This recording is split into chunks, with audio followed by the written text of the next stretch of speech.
you guys so much for tuning in to another episode of Authors to Know and Their Books to Read. My name is Martinique Brown. I'm so happy that you have decided to tune into the show today. I have Stacey Chatman on the show. She's an author that has written the book called Unchained.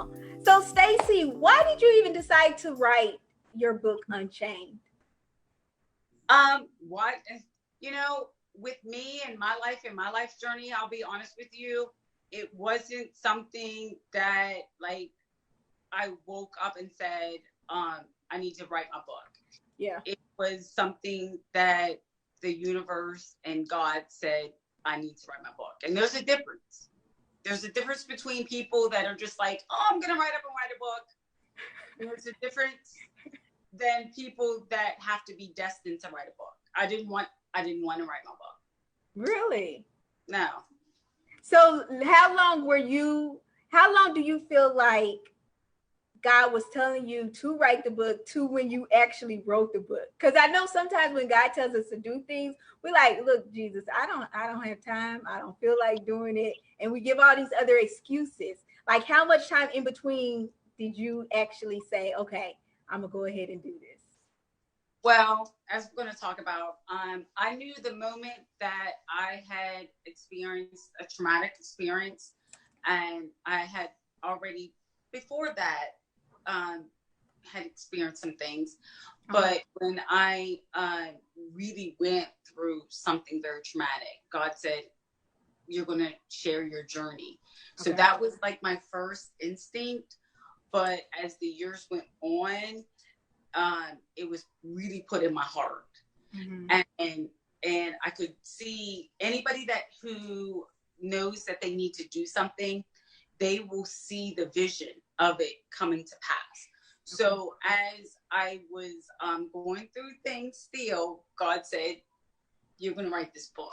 Mm-hmm. I didn't want to write my book, but in order to honor my life and my journey, I needed to write the book. So now, do you talk about these traumatic things in your book? Oh, absolutely. That's what the book's about. So can you walk us through your book? My book starts out most definitely, let me say, it starts out with, because I didn't want to write my book, mm-hmm. and because the type of person I am and the personality I am, I start out with it. I don't even like sugarcoat. And it's very important when people are writing memoirs or mm-hmm. You have to know how you want to introduce yourself. Yeah. So I introduce it with trauma. Okay. Do you want to say what the trauma is? Do you want to say what the trauma is, or are you? I introduce it with the trauma. I don't. You are great. This is great.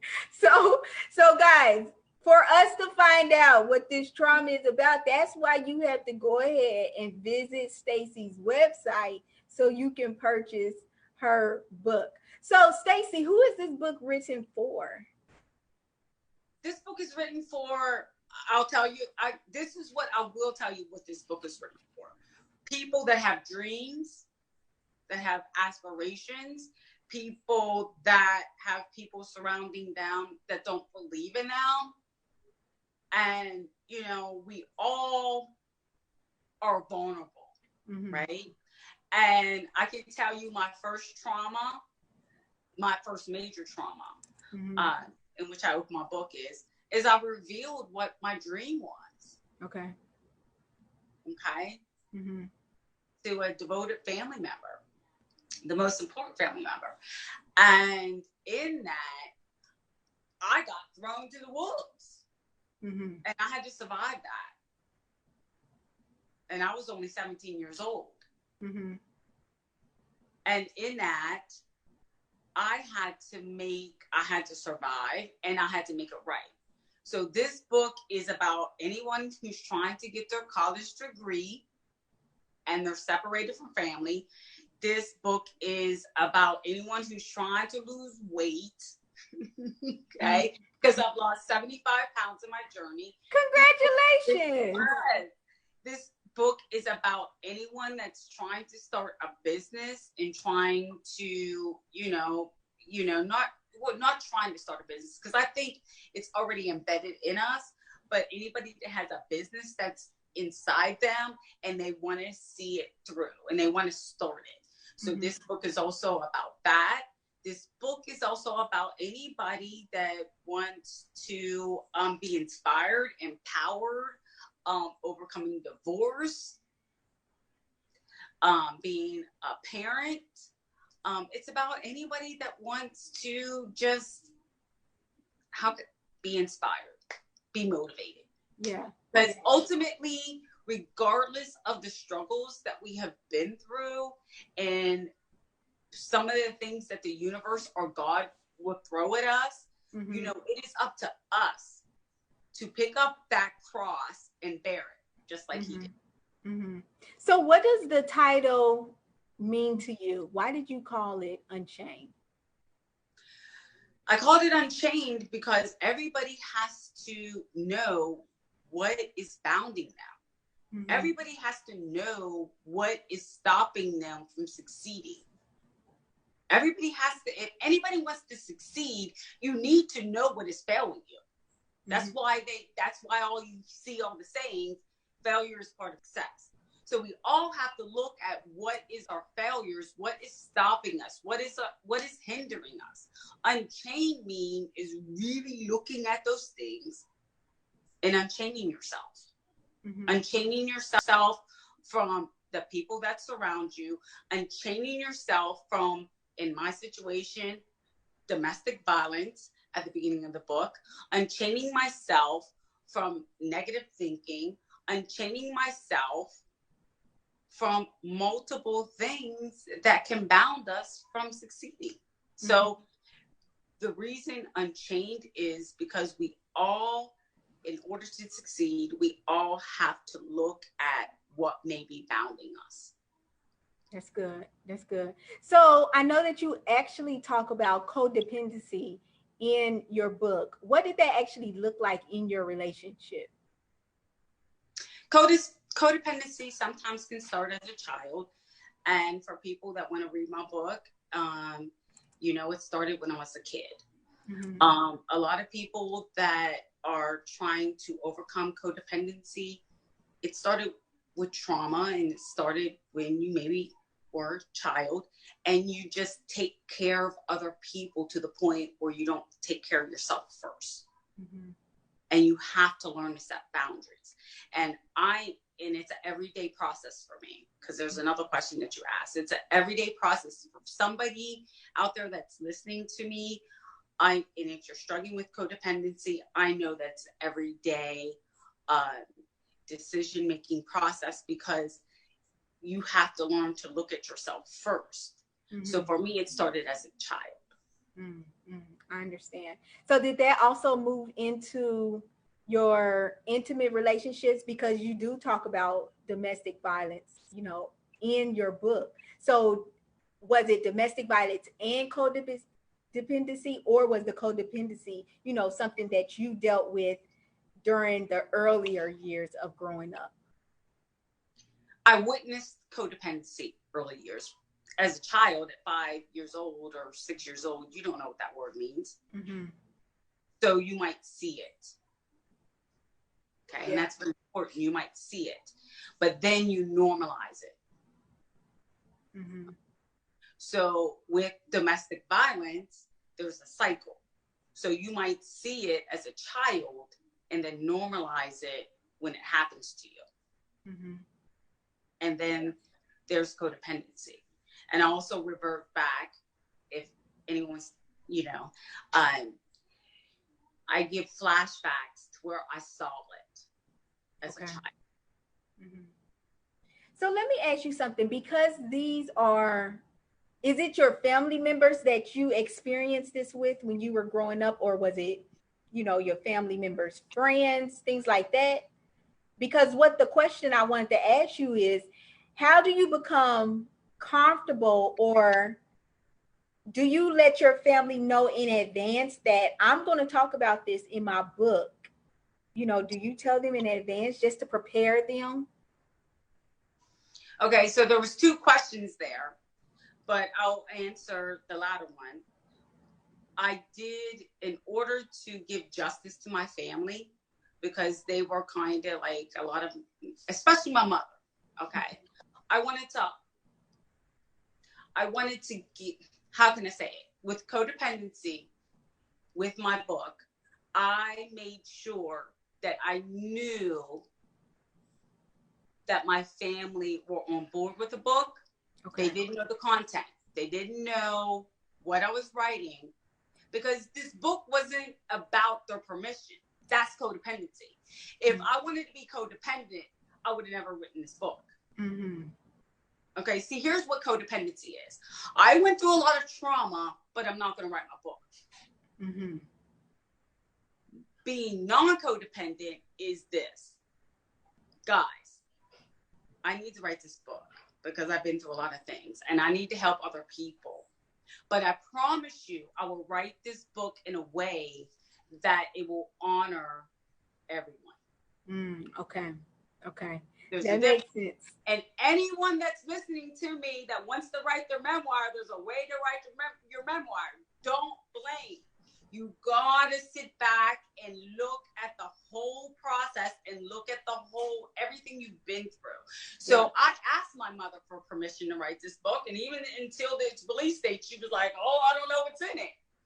But I had to let her know, I promise you, I will honor you. So how was it after the book was released and your family members were able to read it? Like, was your relationship still the same, or did it open up communication for you all? It was beautiful because they knew what I wrote was true. Okay. I guess the question I have is, you know how it wasn't even a secret to like your environment or friends and family of what went on in the house? I have a twin sister. Really? Okay. Yeah. Okay. My name is Stacey and her name is Tracy. So my sister was like, girl, what's in this book? Yeah. So you didn't even tell her that's your twin. I can't believe that's my twin. So she knows. So girl, what's this book? And my mother was like, oh Lord, she been through some things. So what's gonna be in this book? But that's what I'm saying. Like, after you released the book and they read the book, do you feel like the world? But what I'm saying is, okay, so me as a friend that did not know what happened in your household, do you feel that it brought tension from outsiders that did not know what happened, and your family was like, I wish you would not have told the world about this secret we had in our household? I did it respectfully. Absolutely not. Okay. I did it because they knew here's the thing. They didn't know prior to me releasing the book what was in the book, but once they read the book, they said she did it respectfully. Okay. So I got to give her hands down. She told her story, but she didn't do it. I didn't do it in a blaming way. I told my story, but I gave glimpses in the story that were 100% true. Mm-hmm. Where it couldn't be denied, it couldn't be boom, and I did it respectfully.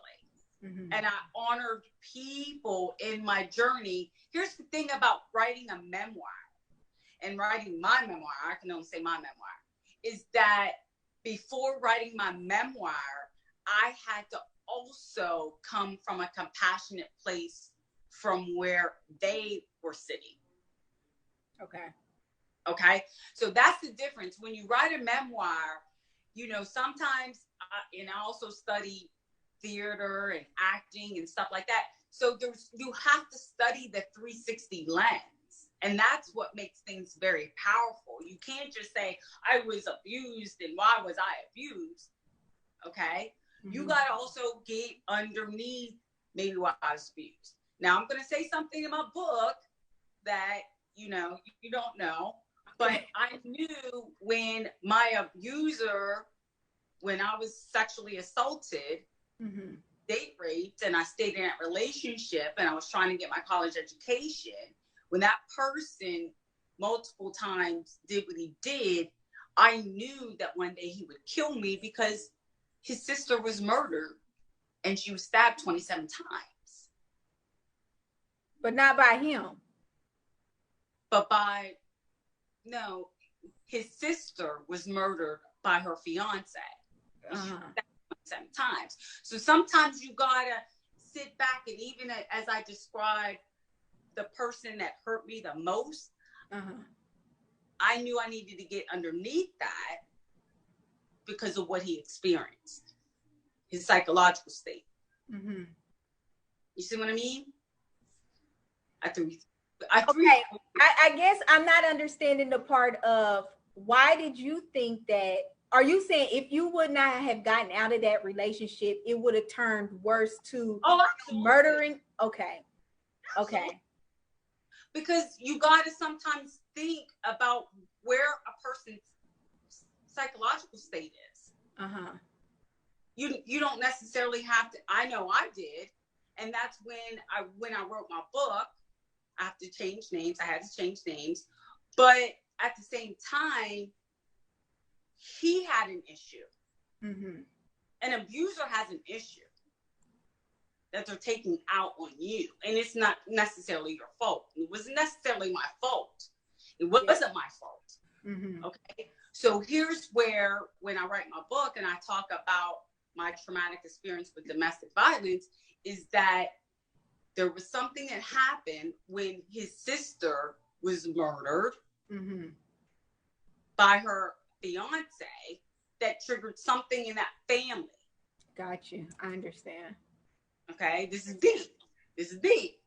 So when I write my book, I describe what I went through, but I also describe his darkness. There's a lightness and there's a darkness that happened within him, but his darkness, he took it out of me. So what was your turning point that really made you stay out of those, codependent and abusive relationships? And this is going to floor you. Okay. Being a codependent, I have to check my relationships daily. And to be quite honest, even if you ain't codependent, you need to check your relationship daily. Okay. So I have to check my relationships daily. I have to check, if I make a decision, is it the best decision for myself or best decision for other people that I want to make them feel better? Because being a codependent is this. Being a codependent is when I put my needs above everybody else's, and then I lose ground. Whether that's emotionally, physically, or spiritually. It's very powerful. That's why I call it. So did something happen though? Was it multiple things? Just all of, those things happening in the relationship that you just said, you know what, I'm tired of this? Or was it one thing that happened that made you, turn from those relationships altogether? No, I think that for me, overcoming codependency, this is what we're talking about.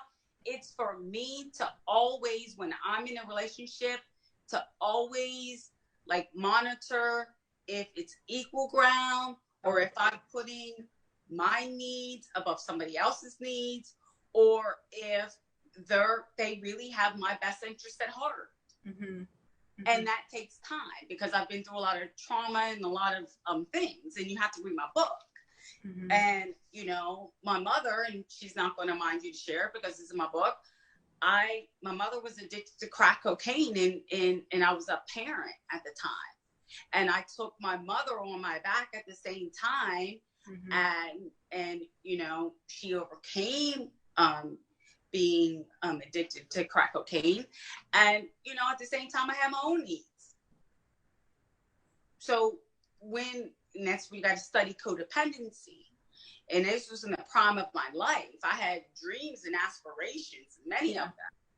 And I still continued on and have done so many things, which we can tap on, being an NFL cheerleader, also owning my own company, also, like I said, losing 75 pounds, also, working with a celebrity trainer and being a master trainer and training over 500 fitness professionals in our country.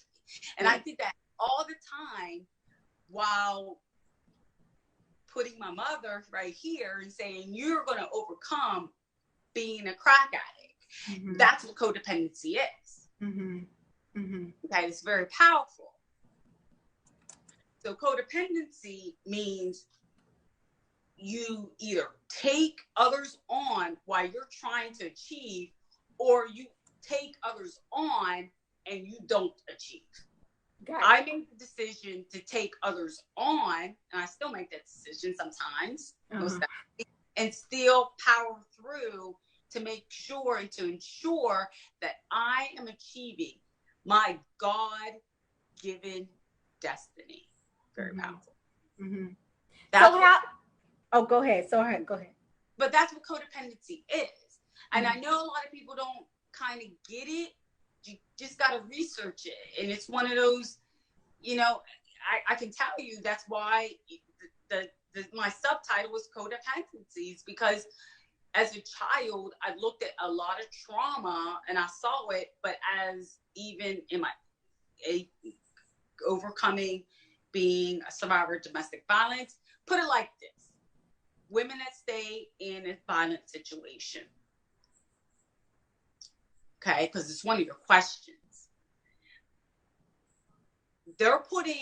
If they stay in that situation, they're putting their abuser above their own needs. They're here. They're codependent. He's here. He's more powerful because of whatever situation that he wants to be powerful of. So in order for them to survive, they have to release the codependency and move forward. So how did writing Unchained actually help you with your healing journey? It did, in the process that when people read my book, they know it's authentic because of my voice.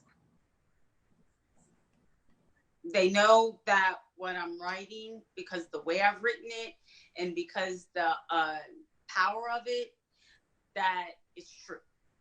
Because I'm talking about deep stuff, So when they read it all in one setting. I've been told that when people start reading my book, they read it all in one setting. They stay up. If they start reading that book at 8:00 at night, they stay up until 2 a.m., 3 a.m. and finish it. But how did it help you in the process of writing it? How did it help you heal? It helped me because I knew that I was destined to write it. I was destined to write it because I've been through a lot of things. Does it make me feel, here's the thing, party people, and I'm going to be real. Now, when a person talks about their deep, darkest things that they've been through, it's not going to make you feel like, I just released my deep, darkest secrets and I'm supposed to feel like, I just, feel like I have perfume all over me. No, I've done what my purpose. So that I know, like I told you, when God told me I was destined to write this book because I didn't want to write it. And it was just like nagging. You need to write this book. You need to write this book. You need to get it out there. You need to be truthful about everything you've been through. Because in that, you're not only honoring yourself, but you're honoring me, period. That's how it helped me. Now, for a minute, sit up here and say, it was great. No, I'm going to be the first person that wrote her memoir and said, no one wants to talk about all of that. But I'll say that I do feel relieved in the process of helping others that are going through darkness. That's good. So why should somebody actually add your book to their library? Because a lot of people write memoirs on how they overcame domestic abuse and other things such as codependency. Why should somebody even purchase your book? I will say because you know what? We are all human. And, you know, a lot of people have looked at me and my life's journey and they thought that I was, you know, I'm a you know, former NFL cheerleader. Mm-hmm. And a lot of people have looked at me and said, because I pride myself. Here's the thing. I've always strived to be, how can I say it? Just someone that just don't let it show. Okay. So someone should also buy my book to say, you know what? You don't have to, you can survive things, but don't be disgruntled about it. Mm-hmm. You know, I've gotten not 1 degree, but 2 degrees. Mm-hmm. Someone should buy my book because I am a former NFL cheerleader. Yeah. Okay? Right? Yeah. Someone should buy my book because I am a mother. Yeah. I am a wife. I have gained weight. I have lost weight. I'm still in the process of losing weight. Uh-huh. Okay? I am a fitness competitor, bikini pro at that. Uh-huh. I am a business owner. I am also, you know, a promoter of you know, my OCB Mountain State Classic in West Virginia. Yeah. This is why people should buy my book. So you feel that your book is relatable to so many different people. Absolutely. It's relatable to the kid. I also was a behavioral, and I talk about this in my book. I went into the schools and I was a behavioral specialist. And, you know, there's a lot of kids that right now, their parents are in a state of addiction. And I went into the school system and I helped those kids because I could relate to them because they're labeled emotionally disturbed. They're not emotional. Some of them are not emotionally disturbed. Some of them are just witnessing trauma. But they could see in my eyes, when they looked in my eyes, I knew how to get them out of that. That's good. That's good. So now everything actually was not smooth sailing for you when it came to receiving the money from your sales of your book. No, absolutely not. Still not. Can you talk to us about the royalty issues that you face, and especially to authors and future authors? Now, this one I'm really upset about. Mm-hmm. The lips. Okay, here's the thing. When I first started writing my memoir, I wanted to be a self-published author.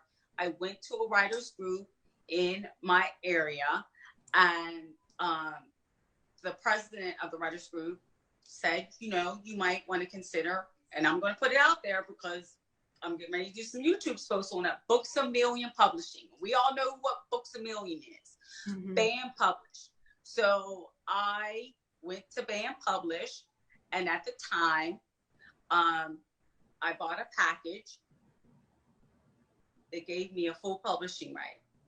Okay.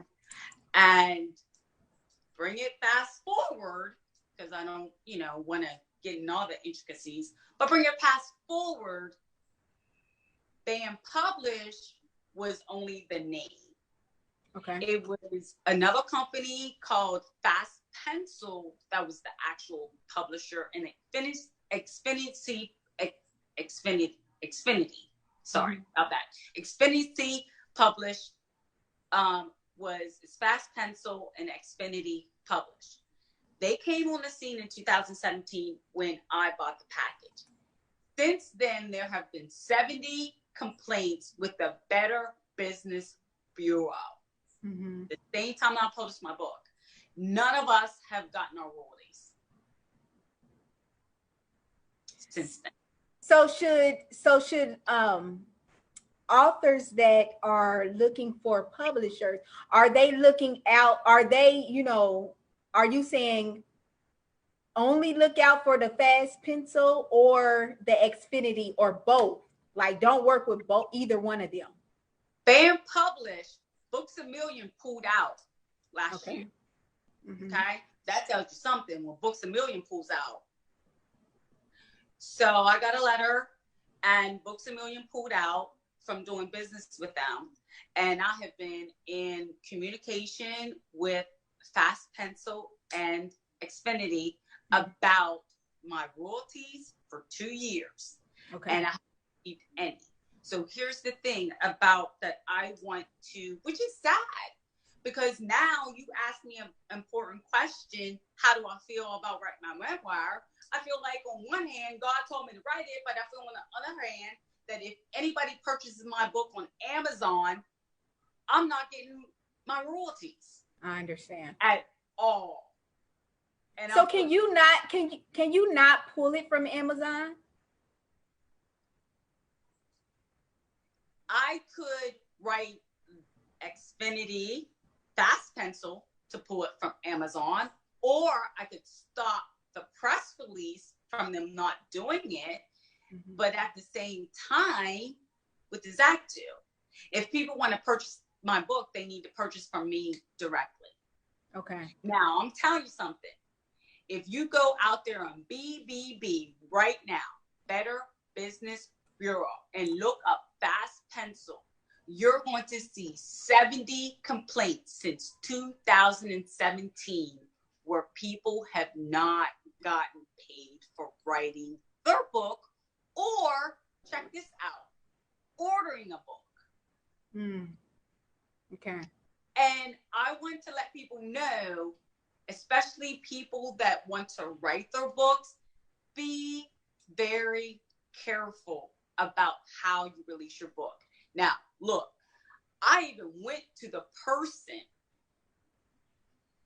that advised me to go through Band Publish, and I told her, you should have did your research because you knew I was new.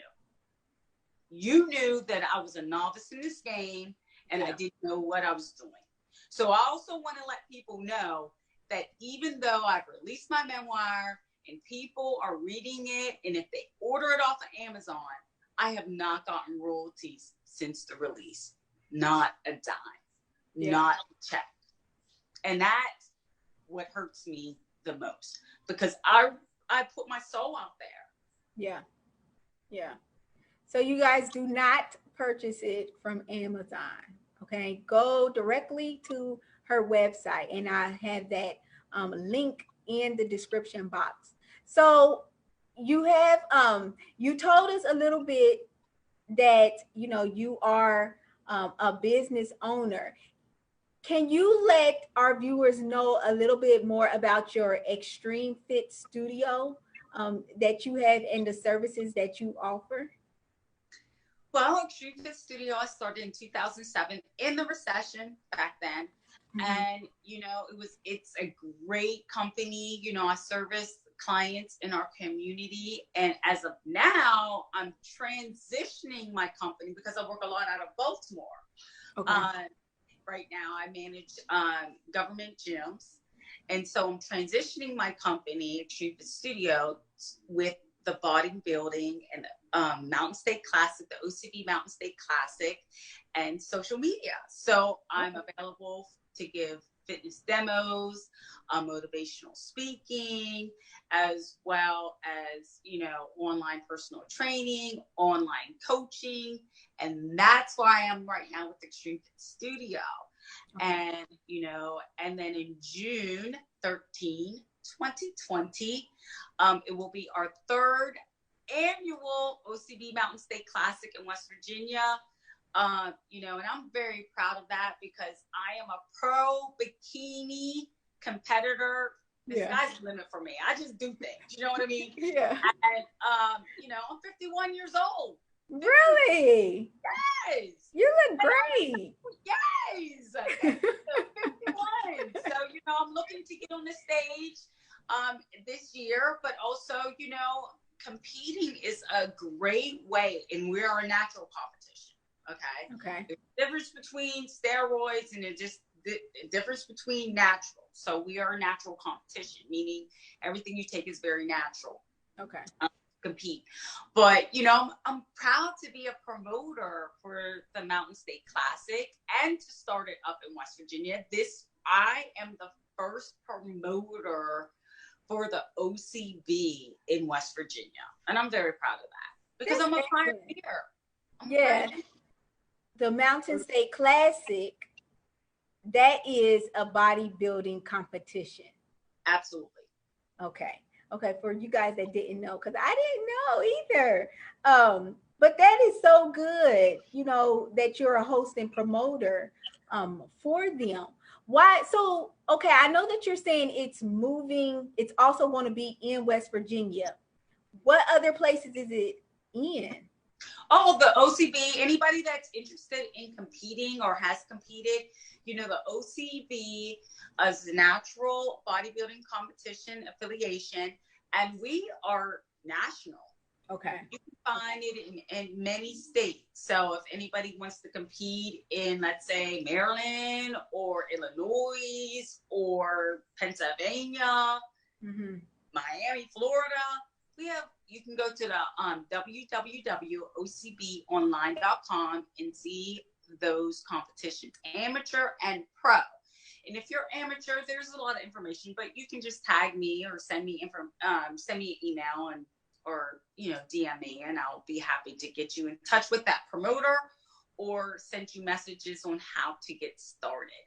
And you know what? The thing that I like to see about competitors is because a lot of our competitors, I'm 51, so we're considered masters. So we're not a lot of 51-year-olds on getting on stage, but I really do love to see 18-year-olds through 40-year-olds get on stage. You know what?